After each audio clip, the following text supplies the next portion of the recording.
Okay, we are now joined by Ross Chastain. If you have a question for Ross, please raise your hand. We'll get you a mic. We'll start with Zach. Zach Sterniolo, NASCAR.com. Ross, I was wondering if first you could describe what happened there with the 9 car on that one restart, but also just the emotions of going through this championship race and coming so close. Yeah, the emotions are surprisingly good. Like, I'm not sad. I'm not upset.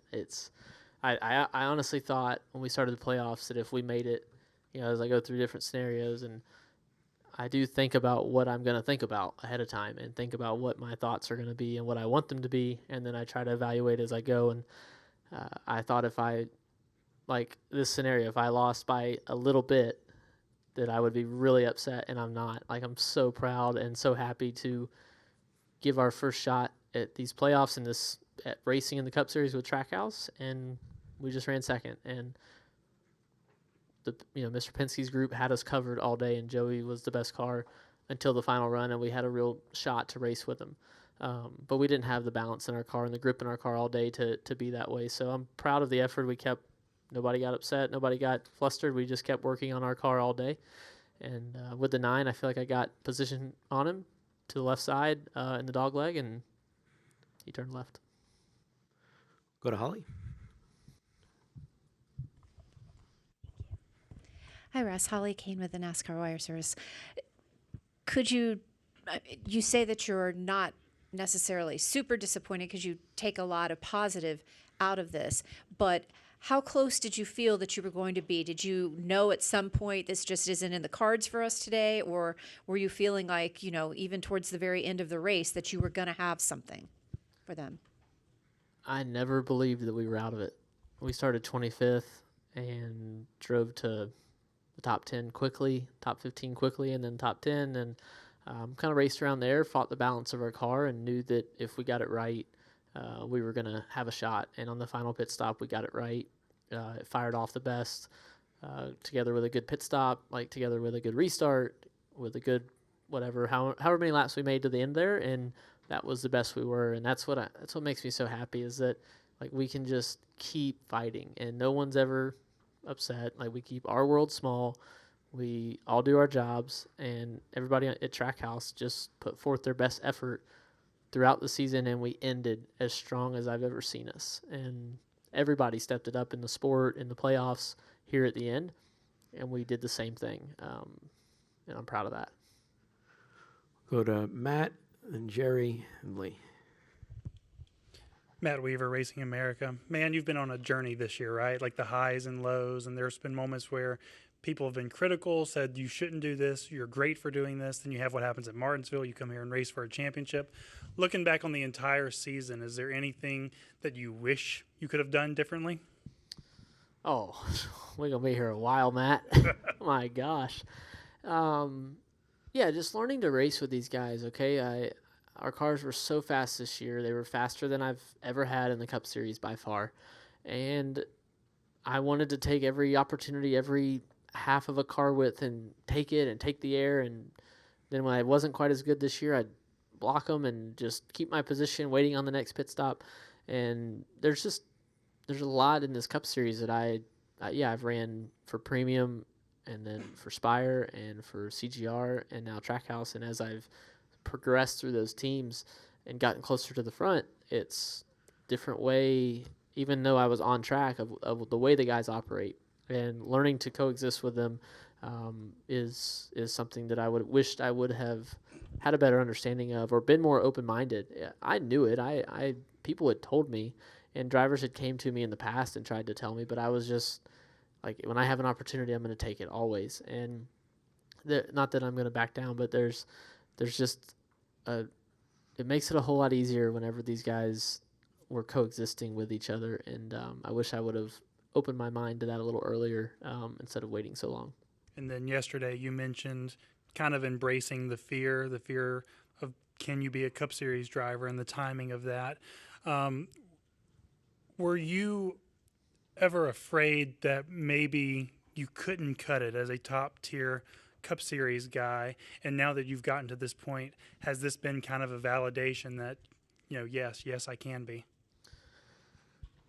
Well, I'm confident in my ability, and I'm confident in my team, but I don't believe that if I just stop now and show back up to the Clash and just all that in the middle is nothing productive, that I will be good enough to race at the top level of this sport. And I need to continue to evolve and be a better race car driver and study these guys and study myself, see what they're doing, understand these cars better, and understand the craft that it takes to drive at this level and to extrapolate the most out of these cars. So I feel like I'm on a never-ending hamster wheel to be the best version of myself, and that's not going to stop. And I hope that I never lose that drive, because I wake up and I think about, how can I drive a race car fast? That is my main priority every day of my life now, and it has been for the past probably 7 or 8 years. It wasn't at the beginning of my career. Before that, it was, how can I raise the funds to race? And before that, it was, what do we need to do at the farm to grow a crop? So you look at the progression of my mindset that comes natural when I wake up, and I feel like that I'm on a never-ending evolution to be better, and I can't wait to get to work this off season, even though I have learned to marry that together with maybe some time away, some time not focused on this, so that I am charged and ready. This is a long season, but I feel like we hit our stride early, obviously with the speed, but it just didn't falter. We did not, most of the missteps were on my part, not our team, and I want to clean that up. We'll go to Jerry, Lee, then Nate. Jerry Jordan, kickingthetires.net. Ross, we've talked through the years about this is the dream, and this season this was a dream, and you had a dream that started here one time, and then it got yanked away. But now this year's dream has kind of come to a close. Does it end now for this season, or do you bask in this second place run for the foreseeable future in the off season? Or you immediately start focusing on next year? And how do you explain, or how do you look forward to the continued growth that Trackhouse can provide? For a lot of that, Jerry, I'm going to rely on my group, both Trackhouse and the business side and GM and the Chevy performance side too. With our coaches, I want them to guide me, and it's their jobs to mold me into the best race car driver I can be. I'm telling you guys, there's so many things that I can do better, and there's so many things that I can clean up that would make lap time, first of all. They would clean up running position throughout the race, and ultimately finishing position week in and week out. So I'll really rely on them, Josh and Scott and Dan, to guide me, make me the best version of myself that they can make me. And I want to be coachable. I want to be the best, and I believe that the path there isn't always what I want. I'm not always going to like what they want me to do. I'm not always going to enjoy the moments, but it's going to be for the better, and I believe I have the best group to do that. I'm full of gratitude and like just I can't believe how good I feel. I finished second in Truck Series points in 2019 and was crying, pulling in the pits off the track, and just got it together kind of, and then just lost my mind that night, but then had Xfinity and Cup, and that kind of took my mind off of it. And right now, like, I am proud of what we've done, and I feel so good. There were no, pulling in, there was just taking like an audit on myself. There was no tears. There was no like moment where I had to like compose myself. It's just genuine, like good feeling from inside. And I'm just happy with where I'm at. I'm happy with the group I'm with. I was excited to get out and see my family, see my mom, see my dad and brother, and see the whole group we've got. And like, this is just the beginning. And if it all ends today, it's fine. Like, really, if I can never race a car again, it's okay. Like, it was all worth it. And I'm genuinely happy. And believe me when I say it's true, because there's other times where it eats you up as a competitor. But for some reason, it's not that I'm complacent in second, but I feel good. Lee. St. Smith said on Media Day that if he had everything handed to him, he didn't think he would work as hard as he did to get where he is. And I think of your progression, I think of Belle's progression. And does that, when you're a blue collar kid, does that just instill a hunger in you that, just forces you to want to work harder?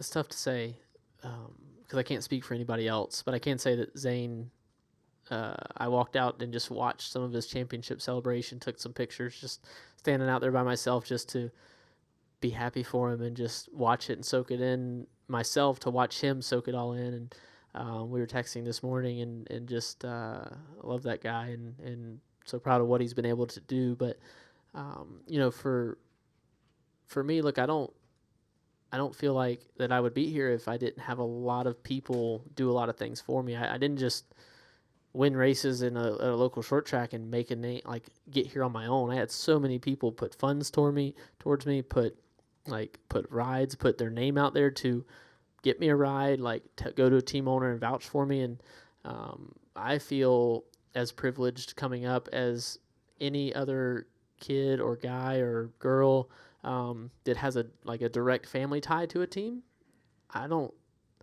I think it could have went wrong for them just as much as it could have went wrong for me. So, we didn't own a team. We didn't bring all of our own sponsorship, but we did. We spent a lot of our own money to get here, and it's not talked about enough in this sport because it's kind of the ugly truth that, you have to sacrifice a lot. And point blank, I'm still paying my dad back, and I will probably for the foreseeable future.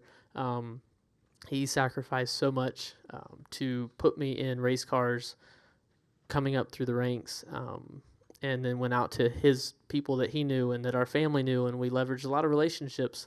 So it's not like it's just because I was a good race car driver that I got here. I had a lot of people, mainly in the agriculture industry early, support me because they knew me and they knew my family.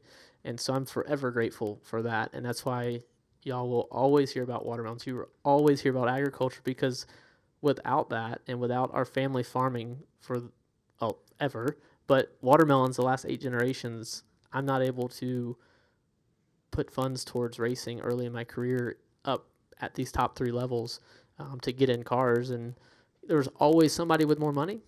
And I think we did a really good job navigating that market and that climb. And Phil Surgeon was, you would have thought he won the race. Maybe not the championship, but you might have thought he won the race because he was so excited about being able to go to 2023 and hit the ground running, not being a one-car team, not knowing who was going to be on the, just having all the pieces in place now that you can take that platform and grow with it. Do you share his enthusiasm? I do.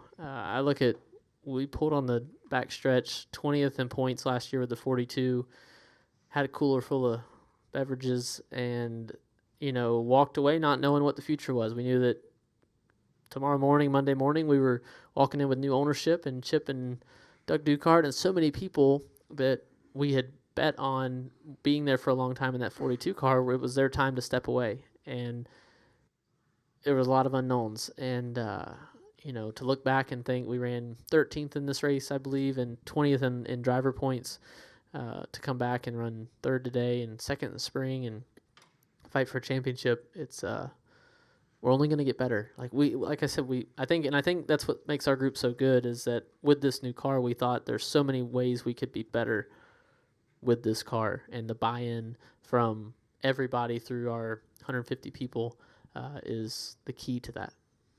Yep. Okay, we have time for one more, and we'll take it from Nate. Nate Ryan, NBC Sports.